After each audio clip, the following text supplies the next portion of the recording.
Hi అండి. ఈరోజు recipe వచ్చేసి హోమ్మేడ్ బిస్కెట్స్ అండి. చాలా ఈజీగా సింపుల్గా చేసుకోవచ్చు. చూస్తున్నారు కదా, బయట కొనే స్టైల్లోనే బిస్కెట్స్ ఎలా ఉన్నాయో దీన్ని ఎలా చేయాలో ఇప్పుడు చూద్దామండి. సో ఫస్ట్ అయితే నేను ఒక 3/4 కప్ వరకు షుగర్ తీసుకున్నాను. దీన్ని పౌడర్ లాగా చేసుకోవాలండి. అసలు బరకగా కూడా కాదు, మెత్తగా చేసేసుకోవాలి. ఇలా మెత్తగా చేసుకున్న దాన్ని మనము ఒక పరాతంలో కానీ గిన్నెలో కానీ వేసుకోవాలి. అలాగే ఒక 1/4 వరకు ఆయిల్ కానీ గీ కానీ తీసుకోవచ్చండి. అలాగే ఇంకొక 3/4 కప్పు వేడి వేడి పాలు తీసుకోవాలి, అప్పుడే కాగబెట్టినవి. అలా తీసుకున్న తర్వాత ఫస్ట్ ఈ షుగరు ఆయిల్ అంతా మిక్స్ అయ్యేలాగా మనము కలిపేసుకోవాలండి. అసలు ఫస్ట్ ఈ ఉంటలు అనేదే ఉండకుండా బాగా మిక్స్ చేసుకోవాలి. సో ఇలా బాగా కలిపెడుతూ మనము ఉంటలు లేకుండా మిక్స్ చేసుకోవాలండి. దీని తర్వాత మామూలుగా మీకు మైదా ఇష్టం ఉంటే మైదా పిండి అయినా తీసుకోవచ్చండి. నేనైతే గోధుమ పిండితోనే చేస్తున్నాను వీటిని. సో ఫస్ట్ అయితే ఒక కప్పు వరకే గోధుమ పిండి తీసుకొని బాగా కలుపుకున్నానండి. ఇలా కొంచెం కొంచెంగా వేసుకుంటూ కలుపుకుంటేనే మనకు కొంచెం ఈజీగా ఉంటుంది. అంతా వేసేస్తే మనకు కలుపుకోవడానికి కష్టంగా ఉంటుందన్నమాట. సో కొంచెం కొంచెంగా వేసుకుంటూ కలపాలి. అప్పుడే మనకు ఎంత టెక్స్చర్తో వస్తుందో అనేది కూడా అర్థమవుతుందన్నమాట.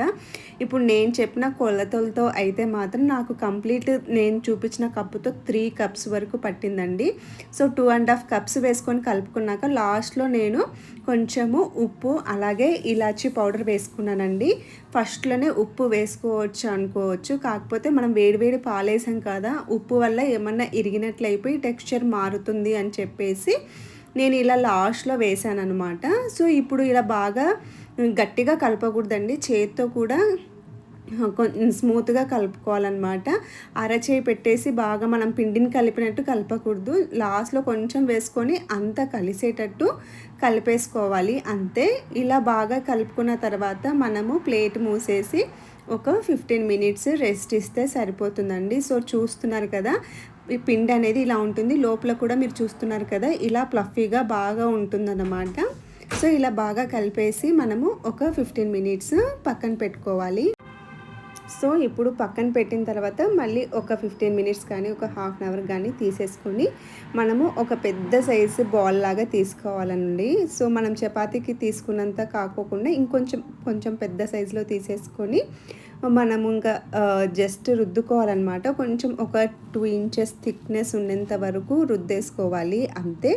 సో ఇలా మనము చపాతీ కర్రతోనే స్ప్రెడ్ చేసుకోవచ్చండి. సో ఇలా కొంచెం బాగా రుద్దేసుకుని ఈ చూపిస్తున్నట్లుగా అంత థిక్నెస్ ఉంటే సరిపోతుందన్నమాట. సో మనం ఆయిల్లో వేయించేటప్పుడు కూడా మీడియం ఫ్లేమ్లో, లో టు మీడియంలో పెట్టుకుంటేనే బాగుంటుంది, లోపల వరకు కూడా మగ్గుతాయి అన్నమాట. సో ఇప్పుడు ఇలా రుద్దుకున్న తర్వాత మన దగ్గర ఏమైనా బాటిల్ క్యాప్స్ కానీ ఏమన్నా ఉంటాయి కదా, మనకు నచ్చిన సైజులో వాటిని రౌండ్స్ లాగా ప్రిపేర్ చేసుకొని సైడ్స్ని తీసేసుకోవటమే. సో ఈ సైడ్స్ని కూడా తర్వాత మళ్ళీ మనము రౌండ్ లాగా చేసుకొని ఇలా బిస్కెట్స్ లాగా ప్రిపేర్ చేసుకోవచ్చండి. సో ఇప్పుడు బయట ఉండే టెక్స్చర్ లాగా నేను కొంచెము ఇలా క్యాప్తోనే డిజైన్గా చేశానండి అంతే, స్మైలీ బిస్కెట్స్ లాగా. ఇలా మనకు ప్రిపేర్ చేసుకున్న పిండినంతా కూడా ఇలాగే చేసేసుకుంటే మనకు బిస్కెట్స్ అనేవి రెడీ అయిపోతాయండి. సో ఇప్పుడు ఇలా ప్రిపేర్ చేసుకున్నవి ఆయిల్లో ఫ్రై చేసుకోవాలి. సో ఫస్ట్ ఆయిల్ కాగిందా లేదా అనేది కొంచెం పిండిని వేసి చూశానండి. ఇలా కాగితే చాలు, లో టు మీడియం మధ్యలో పెట్టుకొని ఆయిల్ని కూడా హీట్ చేసుకోవాలండి అంతే, హైలో పెట్టకూడదు అసలు.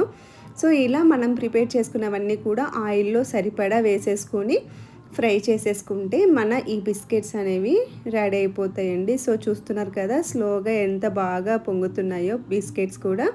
సో ఇలా బిస్కెట్స్ కూడా ఇంట్లోనే ప్రిపేర్ చేసుకుంటే హెల్తీగా కూడా బాగుంటాయండి. పిల్లలకు కూడా మనము మంచి ఫుడ్ని ఇచ్చినట్లుగా ఉంటుంది. సో మీకు ఇష్టం ఉంటే వీటిని మైదాతో అయినా ప్రిపేర్ చేసుకోవచ్చండి. మైదాతో అయితే ఇంకా పర్ఫెక్ట్ టెక్స్చర్ అనేది వస్తుంది. బట్ నేను గోధుమ పిండితోనే ట్రై చేశాను. గోధుమ పిండితో కూడా మాకు చాలా బాగా నచ్చాయి. సో మీలో కూడా ఎవరికైనా ఈ రెసిపీ నచ్చినట్లయితే ఒకసారి ట్రై చేసి చూడండి, చాలా బాగున్నాయి. ఒకవేళ నచ్చినట్లయితే నా ఛానల్ని ఫాలో అవ్వండి. అలాగే ఒక లైక్ చేసి షేర్ చేసి సబ్స్క్రైబ్ చేసుకోండి.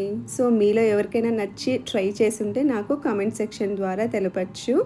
సో ఇంతేనండి వీడియో. సో మీకు కూడా ఈ బిస్కెట్స్ నచ్చాయని అనుకుంటున్నాను. బిస్కెట్స్ కూడా బయట ఉన్నట్లే టెక్స్చర్ బాగుందండి. స్వీట్ కూడా కరెక్ట్‌గా సరిపోయింది. సో చూస్తున్నారు కదా! నాకైతే బాగా నచ్చాయి. సో ఇప్పుడు నేను దీన్ని బ్రేక్ చేసి కూడా చూపిస్తానండి. సేమ్ మనకు బయట కొనే బిస్కెట్స్ ఎలా ఉంటాయో ఇవి కూడా అచ్చంగా అలాగే ఉన్నాయన్నమాట.